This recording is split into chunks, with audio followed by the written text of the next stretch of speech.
Okay, let's shape some cane.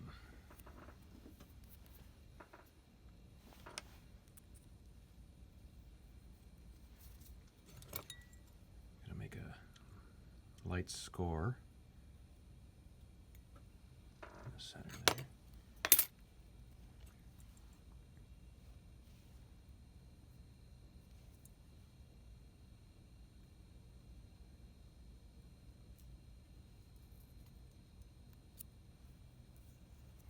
Cane has been soaking a little too long.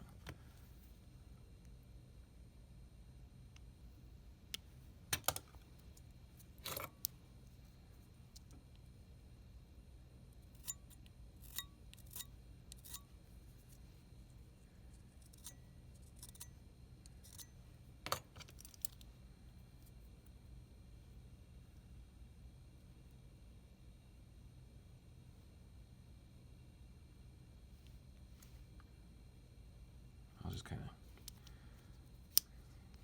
do everything first and then talk you through it as we go.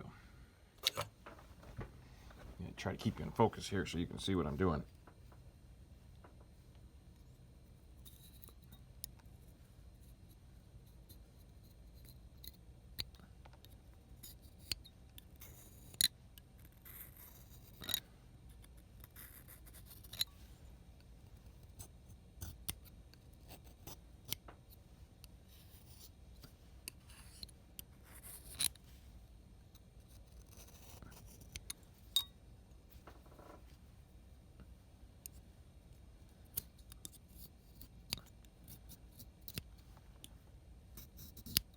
See if I can take a little light off of what's going on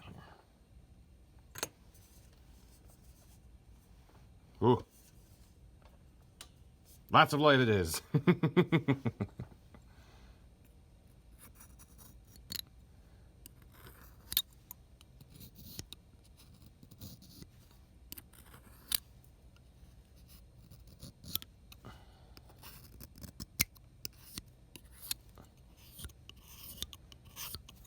Just getting all this excess cane off to shape. So we have a clean, smooth. Oop. Smooth.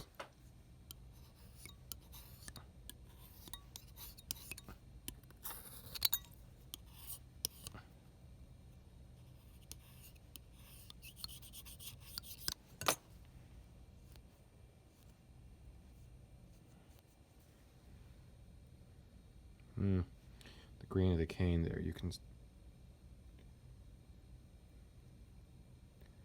just slightly up, not too bad. Not perfect, but pretty good. Set the piece aside, and we'll keep rolling. I'll talk a little bit more as we do this one. So here we got an example when I gouged it and guillotined the piece of cane. Had a little bit of a lip there, but I'll take care of that in a minute. One of the things I take care to do is I'm very careful that I draw the blade across with a rotating motion rather than cutting it. It's almost just like a light scoring. And then when I take that score that you can see there, if it's soaked just right, you'll hear a searing sound as I push the blade to guide the sound. So here's the first motion. That's pretty good. If I get it close, you should be able to hear it follow through. Well, you couldn't see it for a darn. The focus was completely off. But it sounded great, hopefully, so we'll try to get that on the next one so you can hear a little better. And when I want that closed, sometimes I'll take pliers here and use the flat side and just crimp the very edge so I can make sure that I have a secure end. And I know it's not going to fit on my shaper tip with the handle, so I use a razor blade to cut off. Now, not many people, I don't think, probably use a razor blade the way I'm using it here, but I've come across these really wonderful products by Razor Edge out of Minnesota. And normally these are used as guides to sharpen large kitchen knives. they're a little unwieldy with a oboe knife. I can talk about that another time, just because the oboe knife has such a thick back to it. But they work really well to just hold on to heavier razor blades and make for a really easier tool to wield. You'll notice I'm lining up. First I'll put it on the top, but realizing it's not a perfect cut at the top, so I'm gauging on the bottom. If I'm over here, that's way off. If I'm over here, way off.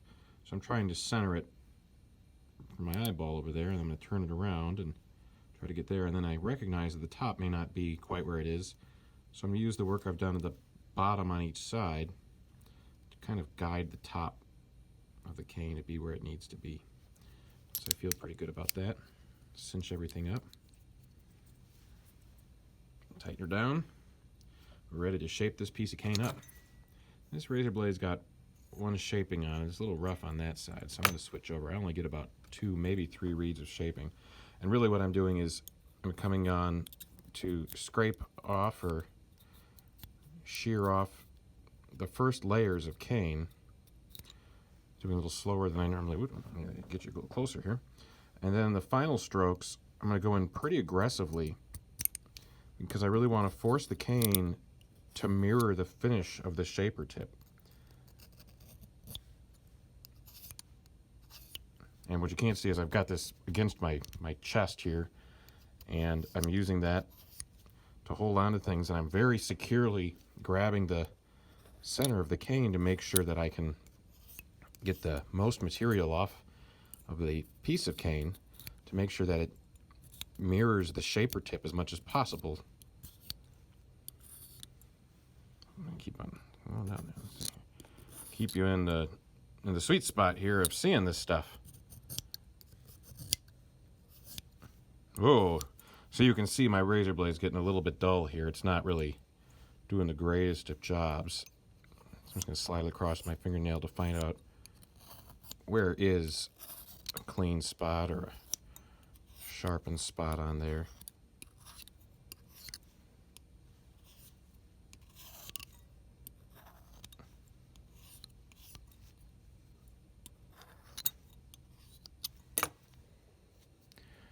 I'm just going to go over with my finger to make sure there's no fraying, and that one again, this left-hand side, not super pleased with it, so I'm going to bring my angle even further over to try to get just a little bit more of that material off and make sure it's clean. Now this is completely destroying the razor blade, as you would imagine. A razor blade on just a piece of metal, but I'm not really concerned about the razor blade. That's much less important. That can be sharpened or just use a new one. Another piece of cane. Got a couple more. I know, terribly exciting. We'll just let that one soak up a little bit more. I've got some markings on here on the size of the diameter of the cane. So this was a 10 diameter and a 56 in the center for gouging. So a little thinner. Some students like thinner reeds that are easier to vibrate, and so I cater to that. Makes a reed a little faster and a little freer and easier, and in the end is a little easier to make, but also it makes a better product for them.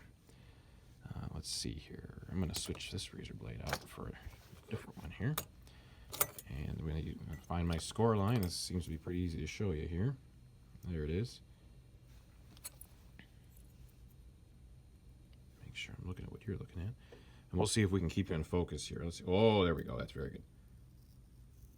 Let's get that sound. Oh, okay. I'm gonna there we go. There it is. Let's keep it in focus now.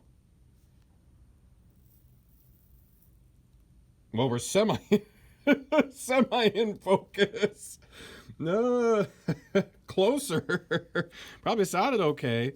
Oh boy, we'll try. Third time's a charm, I guess. We'll go for the third one there, and so just trimming out the center here so I can get the piece of cane to fit. Doesn't have to be perfect. That top 3 or so millimeters of cane, when I tie the piece of cane together onto the tube, is really not going to be there anymore. So if I go a little further in or out, it really doesn't matter. I'm going to scrape that reed away anyways. So again, like I said, I'm positioning left to right. It might look a little different from what you're seeing, from what I'm seeing, just the way the shadows work and the perspective of the camera being one side or the other. But you can write in the comments section if you think it looks bad. It's too late now. All right, so here we go. Let's get this razor blade up here. Let's make sure it's sharp. Yep, okay, just checking to make sure. There you go. So let's get real close up to here so you can see what's going on here. So I got this razor blade, and we're going to just take off this first amount of material. Just like I said, I start a little lower with the razor blade, and then I really go pretty high angle with it. And you can see how aggressively I'm approaching that. And this nice sharp blade is making quick work of the edge here. And I'm looking for almost a glass-like sheen on the side of the cane to make sure that when I do shape it, the final product is just as mirror polished as the shaper tip. And one can hand shape, and there's all kinds of ways that one can do these, and no one right way, but this has been a good way for me, and this is a good shaper tip. I like this one. This is a Nagamatsu +1.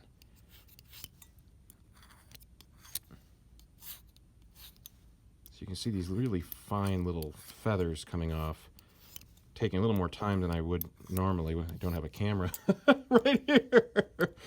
But we'll try to get something good out of here. So let's see here. It's okay. It's not fantastic, but it's all right. Good. A lot less cane than there was before.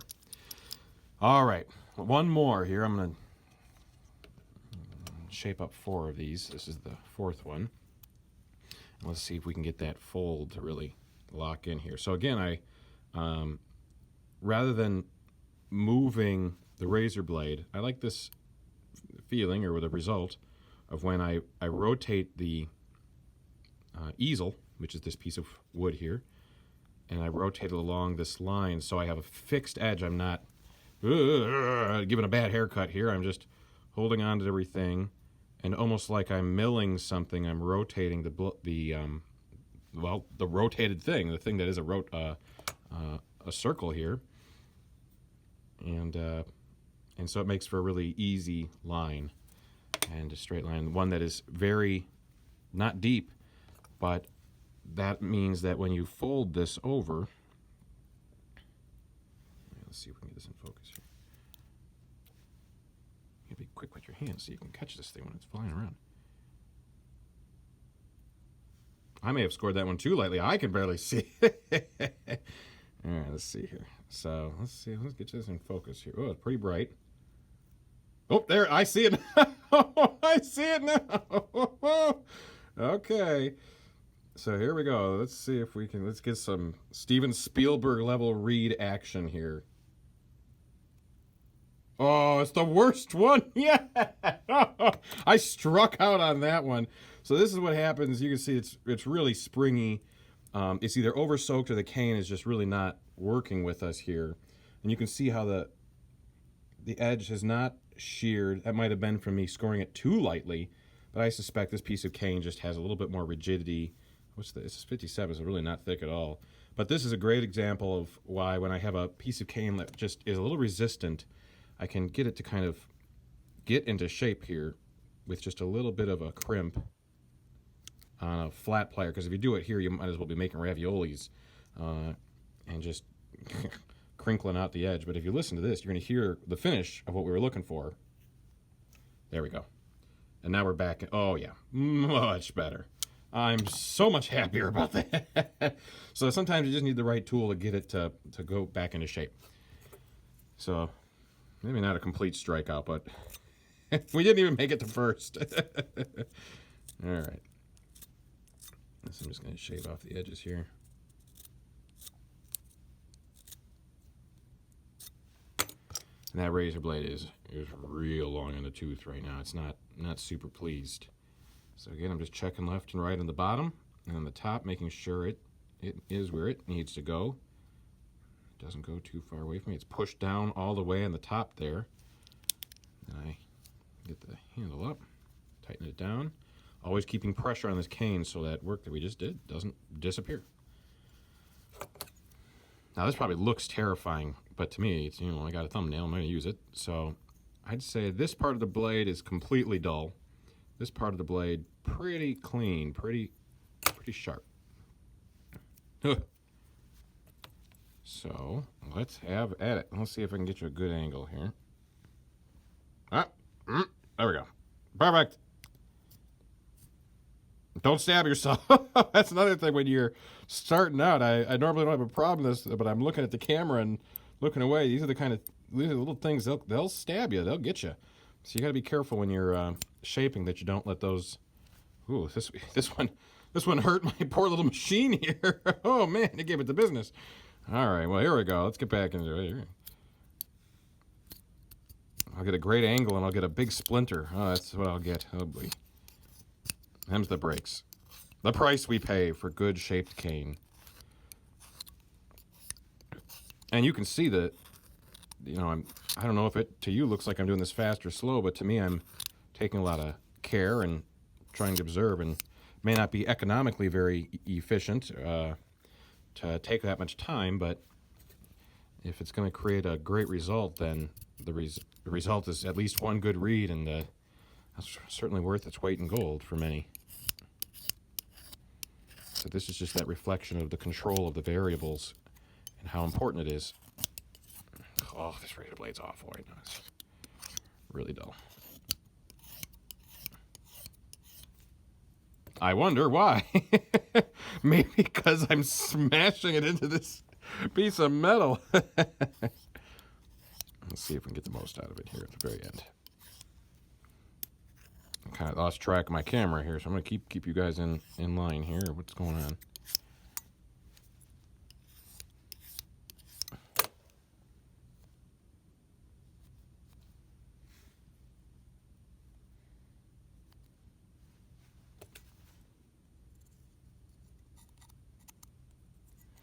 A little bit left in the very edge of this.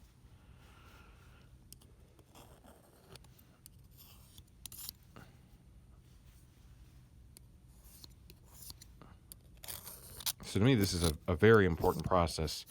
It's the thing that'll make sure your reed seals when you tie it together. One just iota or sliver of being off will take a reed when it's closed together on the tube, as we'll do in a minute. I'll tie a reed up and we'll go from there and see how that works. Oh my, 18 minutes on on taking a razor blade to the side of cane. It takes a little longer when I'm trying to move around for angles, but just for 4 pieces of cane, just talking you through it, that's where we're at. So let's move on. I got some pieces of cane I have soaking up now. I had them soaking up before. I'll put these ones aside for later. I'll probably make these tomorrow, but we'll switch on to tying up some reeds. Here we go. I guess one of the benefits of making reeds with you guys here is instead of leaning forward all the time, now I have to lean completely back. I'll have the opposite back problem. So you can see here I got some reeds tied up. I've got some little older tubes, so if I give some reeds away or the reeds aren't super top quality, it's going to be fine. The staples are going to be good. But so I've got a few I made up the last few days and trying to just keep a little rotation going. So I'm going to pull a tube here out. Let's go with here. A little older tube. And this is my favorite mandrel. This is the Mark Chudnow aluminum mandrel. Just love this mandrel. Looks nice. Fits just the right staple for what I'm looking for. And this staple's a little cockeyed. You can see it's just, the mandrel's just a little bit lower on the tube, but it's got a little bit too much football edge on the top here that I want to narrow down. So get ready for this.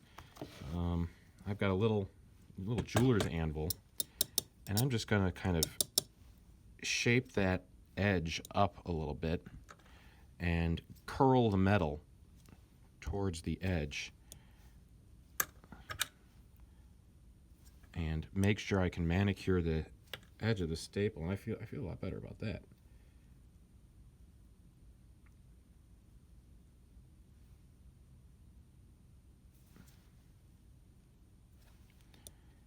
also want to make sure it's nice and smooth. So I've got some sandpaper here. What is this? We got P2000 waterproof G2. It's probably the roughest 2000 grit sandpaper I've come across. This particular brand, I think it's a dry wet, but there's some 2000 grit sandpaper I like a lot better that has a little less abrasive quality. This you can even probably hear. What sounds almost satinish is actually quite rough by comparison. But I'm just going to smooth out the edge. Here we go. So I'm going to make sure how long this bad boy is here. So we're just at the cusp of 47, and actually the staple is just a little bit high on the right side. So I'm going to take that fancy sandpaper and just, I don't even know how that would be, like, you know, a 32nd of a millimeter. Something very small. Just to narrow it down. Good. All right. Well, let's get some string. Some thread, I guess. Got a spool here of some FF nylon thread. And I got a big old hunk of beeswax. And I like to wax this thread just so I can have a little grip on it. And you don't need to wax your thread with nylon thread. If you're tying with silk, you definitely want to. But I like to wax the thread. It makes it a little easier to handle and makes for a nice seal on the reed when you're binding it. So, oh boy, I've got to readjust you here. Let's get you a little lower in the zone. Let's see how we're going to manage this one. I'm going to back up. I'm going to back up here. Here we go. You're going to move around with me. We got to get you in the right spot here. Let's see here. Let's get a piece of cane here. It's one thing to tie a reed. It's another thing to shove a camera in your face while you're doing it.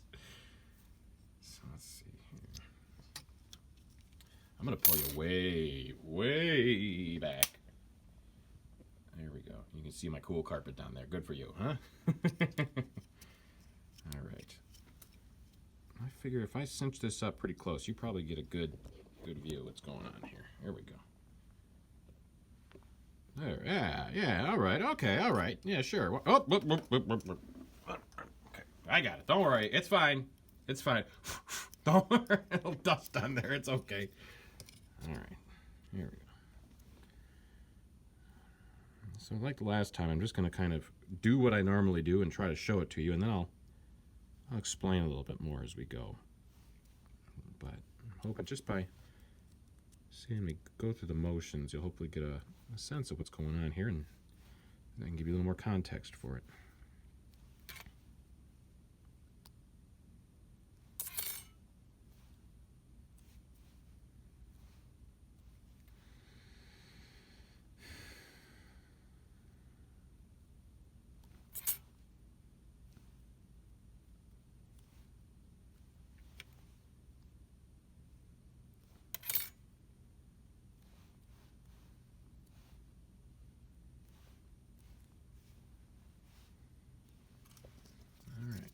Pretty good. Get some of this thread going here.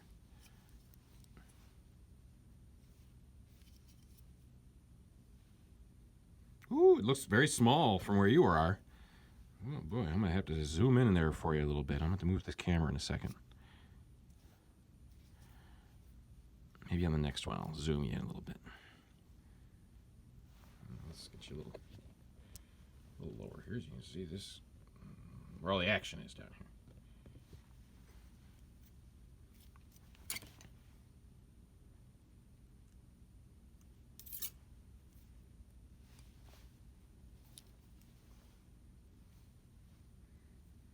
here. Yeah, my eye is pretty close to where your eye is right now. Oh, there we go. Now you see what I see.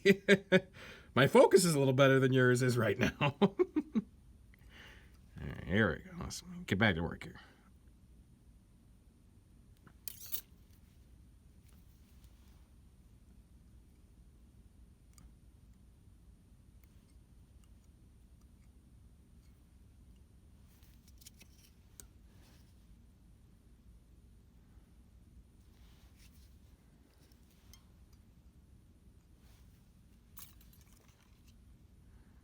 This reed's not being as cooperative as I would like, but we'll get it there.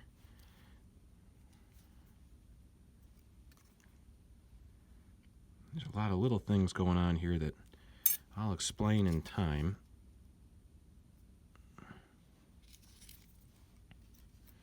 But for now, let's just try to make us a good reed here. And have you see all the good stuff here. And maybe some bad stuff along the way, too. Oh, no. All right, there we go. We're going to cross it over now. Whoa. I don't know my own strength. Ooh. Let's see here. There we go. Now, one of the things that's going to be kind of hard to show you, but what I'm going to do is I'm going to check the seal on the sides of the reed here. Ah, good. So because there's no room for air to be taken in from either side, I feel pretty good about the seal. All of that razor blade work and shaping the cane was for good. I'm going to do some hip sewing knots here, some cool stuff. Like I said, I'm going to do this pretty fast, and then I'll try to give a little bit closer view of what's going on.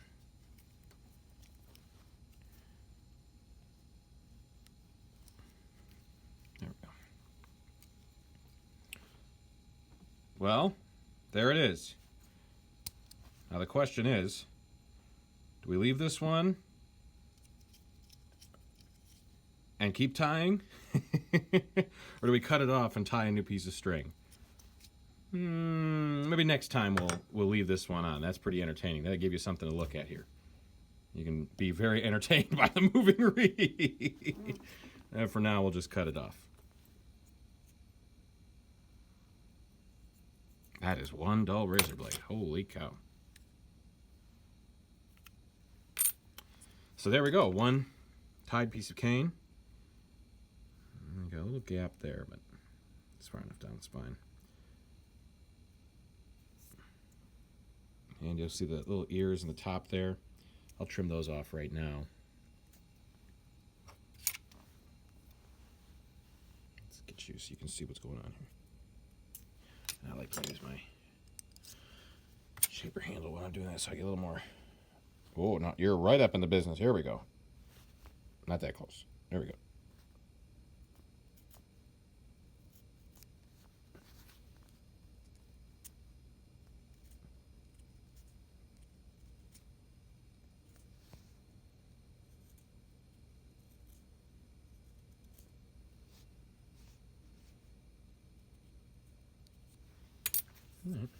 Fair enough. One reed. Oh boy, how many do I got to go? 2 reeds to go. Here we go. All right. Let's get into it. Let's put that in the old box there. Let's grab another tube. And I'll try to talk you through a little bit. Don't want to take your whole day up watching me tie reeds. I don't want to be making reeds all day. We got oboe to play. Paperwork to do. Let's see here. This one's not so bad.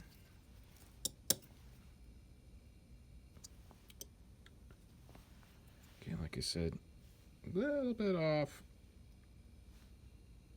But it's okay. I've seen worse. All right, I'll tie another piece of string up here, or thread.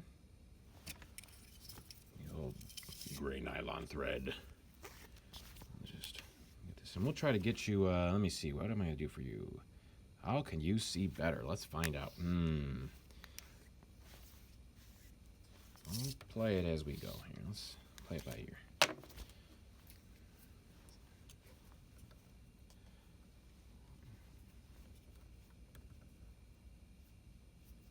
So just some simple, oh yeah, I'm going to talk you through it this time. So I'm just doing, simple knots, top side, through, bottom side through. Just doesn't have to be there for 1,000 years. It's just going to be there and hold some pressure.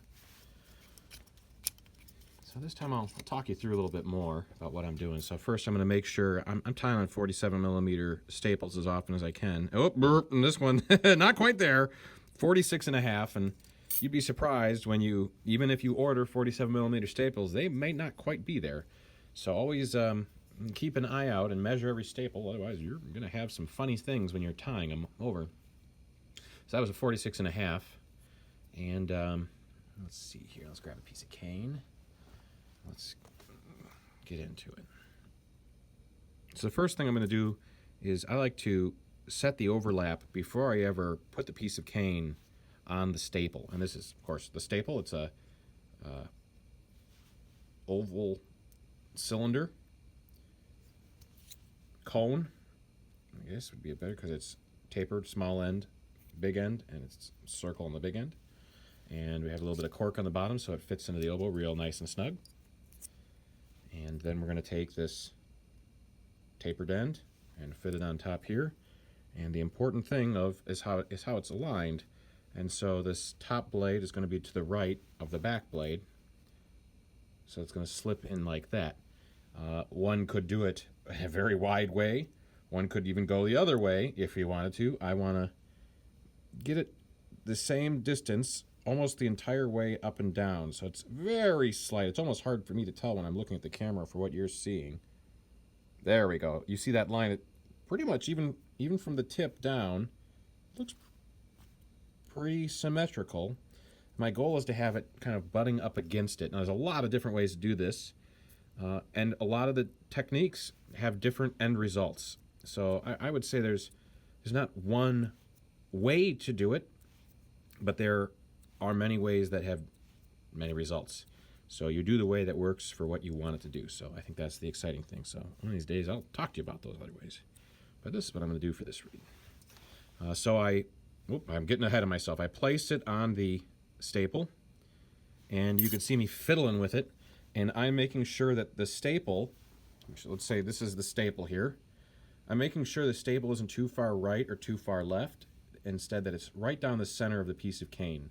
And so I can look on the left side here or the right side, and I can see how much of the staple is peering, and you can see it's hiding on both sides here pretty well. And I'm also making sure with my thumb and my index finger that the piece of cane is sitting on the tube. And you'll see me go back and forth. When you see my hand disappear down here, you're having me, or what I'm doing is I'm holding the bottom of the mandrel, which is I'm assuming is flush with the center of the oval of the staple. So there's the staple oval, the mandrel, and the base. And I want the oval of the staple on the top to match the end of the reed, because if you have them cockeyed or off, well, it's not going to go so well when you're vibrating. I guess it'd be like a train with an imbalanced track, or a car that's imbalanced. You're going to go down the road, and when you hit 70, you're going to be going real funny. And that can be really fun. So an important thing to right at the get-go to get going. So I put it on there. Now I'm going to measure from the base of the staple up to, let's do 73.5 on this reed. A lot of people tie between 72 and 74 millimeters long. You tie whatever you want. I'm going to tie it 73.5 today. So there we go. Make sure I tie it at the right spot for what I'm looking for. And again, I'm gonna go back. I'm talking about top, bottom. I'm making sure everything's where it's supposed to be. The overlap is set. Very good. Nice. Now I'm going to take this thread and I'm going to make one bind. Oh boy, I've really gone off the rails here. Now to you it probably looks, oh, it's not so bad. But where I'm standing, this side has gotten a lot bigger. But I just want a little bit more contact before I get it up. And you can see this side's now almost completely sealed and this side's still open. So to me, what looks very big may look very small to an eye that's not looking for those things. That's why we study old music here. So now that I've got a couple wraps there, I'm ultimately going to go for 3. And you'll also see me do this thing. You saw me before when I was wrapping the reed. This is a good example. You're seeing pretty close to what I'm seeing when I see the back of the mandrel. And I'm trying to align the back of the mandrel. Let's see if I can get the camera to focus on this like a good old human would. Come on, camera. There we go. I want to be able to see that flat line with that flat line. Right now, oh boy, this reed, you can see the fuzzy end of the reed down there is really going off to the corner. And I would much rather have it be somewhere else to the right in alignment with it. Now, some funny things just happened at the back of the reed, and we'd need another 15 minutes for me to explain what just happened. But I'll spare you for now, maybe another day. Let's see here. So if I keep explaining, I'm going to be messing this thing up. So let's just say I got it where we want it now. There we go. That's a little better. And it's still a little bit down to the left. So I'm going to rotate. I'm grabbing the reed with my left hand here, and I'm loosening the string, which is kind of hard to see, but you can see the tension here. If you were to hear the tension, I'm loosening the tension there to allow my left hand to be able to cinch over and move the reed. So we got some real ballet of pressure and tension going on here. But I feel a lot better about this. And now I'm going to scooch it just a little bit to the right a bit more. There we go.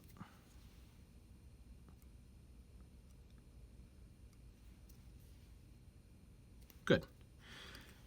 Now I like to do 3 wraps in the top. You may like 29. You may like 1. Good for you. You do how many you want. I'm going to do 3. And sometimes instead of doing more wraps, I'll just roll the reed up. That's what I'm doing there. I'm going to do 1 more there. I'm going to make sure I'm good and strong on the bind. And throughout this process, I should have full tension the entire time.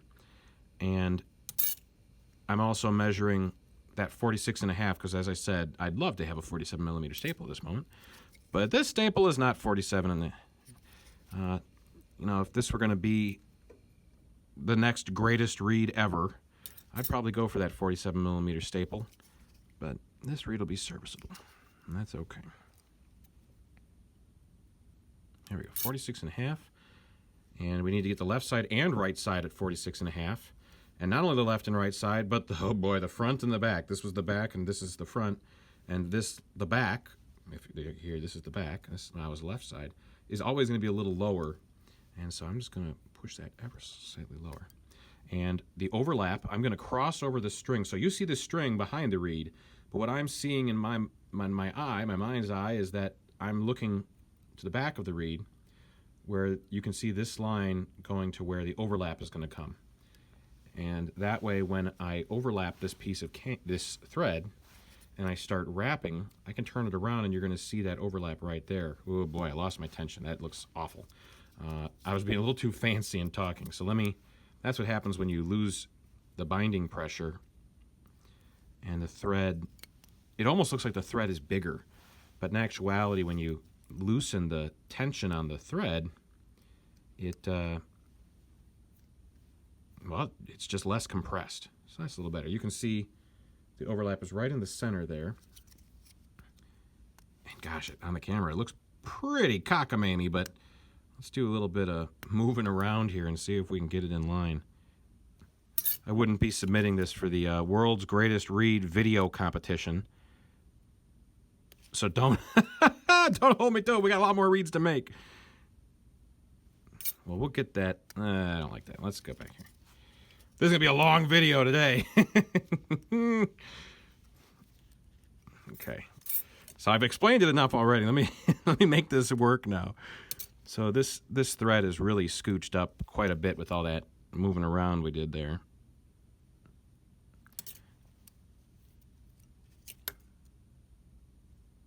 There we go.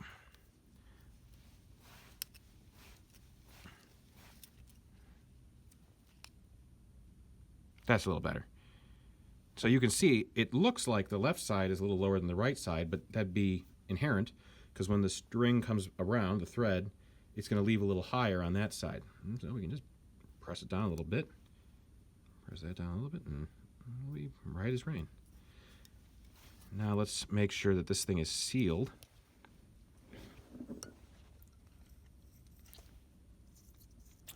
Now, there's a slight loss of suction there. It could be because it's a little dry. But I'm going to compress the cane because I think this looks pretty good. But let me check what's going on here to see if there's anything else here.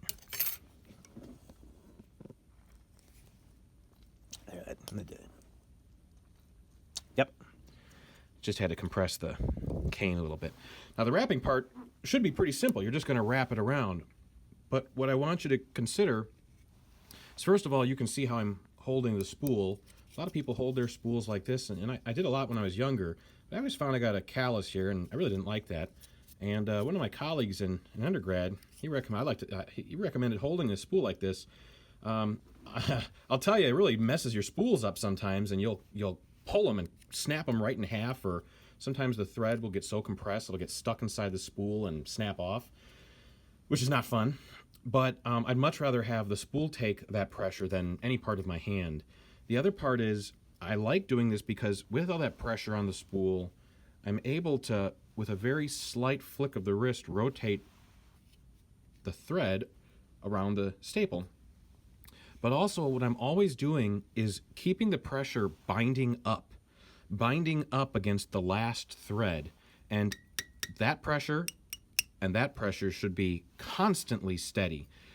I don't even want to show you what it would look like if I let go of this pressure, because the entire process will just kind of unspool it. You know, if I were going to let go of pressure, I could put my finger here and, you know, let go of everything. It's going to be fine, but not really what we're looking for to do here.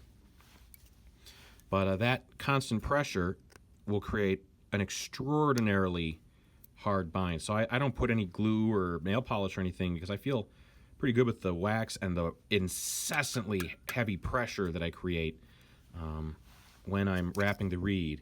And when I get to the bottom here, I'm gonna try to show this a little better. This can be, it's really a simple knot, but it can confuse people sometimes. So I'm going to try to keep pressure here. It's going to be a little harder since I want to show you what's going on here. So let me get this spool a little closer. I'll make a really tiny knot. But essentially I'm going to, oh boy, okay, well, I'm going to break some rules here. But basically, I want to wrap my fingers around this string so it makes a loop.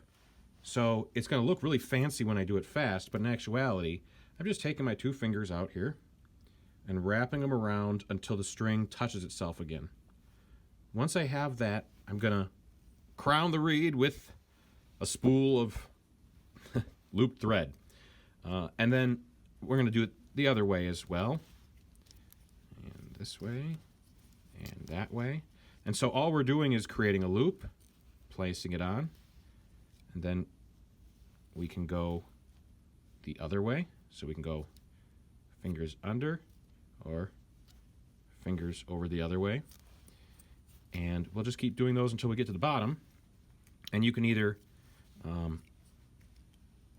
of course, because this is a type of slip knot, we're just going to slip it in as far as we can. And this was a great example of a nice clean break when you're pulling. The pressure we can use to pull is quite heavy, so you have to really balance. And sometimes if people have a problem with tying too tightly, which is, I think, a good thing if you're starting off, you know, if you switch over to a thread that is made of silk, something like that, it's going to snap much more easily and will cause you to be a little bit more careful about the tension you place on your thread. Now, one of the cool things you can do to check to see, remember I talked about the oval of the staple and the kind of flat, almost oval of the top of the reed. To check to make sure if it's in alignment, we can look down the barrel of the reed, and this is one, I don't know if the camera's going to, that's kind of hard to see with the camera. I guess with my finger there, you can see where my finger is touching. If I had a manual focus on this camera, I could help you see. First, you see the oval of the staple, but what looks really fuzzy is easier to see in the eye. Let me see. Well, you can kind of see, you can kind of see a little line in there. And that line, if I adjust the reed a little bit and get it where it should be, is pretty close to the oval there. I'd say maybe a degree or two off to the edge. But yeah, it looks pretty pretty flush where the line of the reed and the line of the oval should intersect. So let me see if I've got a spare tube here. So we want to see, we're looking at this, but we're going to look at it as we're looking through the staple here. But then we're going to look one further. We're trying to look down the barrel of the reed, and we're trying to see this flush angle. So it's a nice way to be able to reference, did you align everything in the reed as you wanted to? And if you didn't, you still have a chance to make some slight adjustments to how the cane is there. And some of you may be thinking, oh my gosh, he took his ears right off. His reed won't be able to hear at all. No ears. You know, with since I'm going to finish the reed between 69 and 70 millimeters, you can see I've got plenty of room. Oh, there's a little ear there. Plenty of room for that material to be or not be there. So I am less than worried about that particular area. So one of those kind of areas where you don't have to worry about it too much. But there's another reed. I guess this is the first reed making video for Oboe Speak, and I hope you enjoy. There'll be many more, but this is just a part of oboe reed making life, and thank you for joining along. I guess push the like button and subscribe bell, and you'll see a lot more. And I hope you enjoyed, and hope we have a great 2021 on the way ahead. See you soon.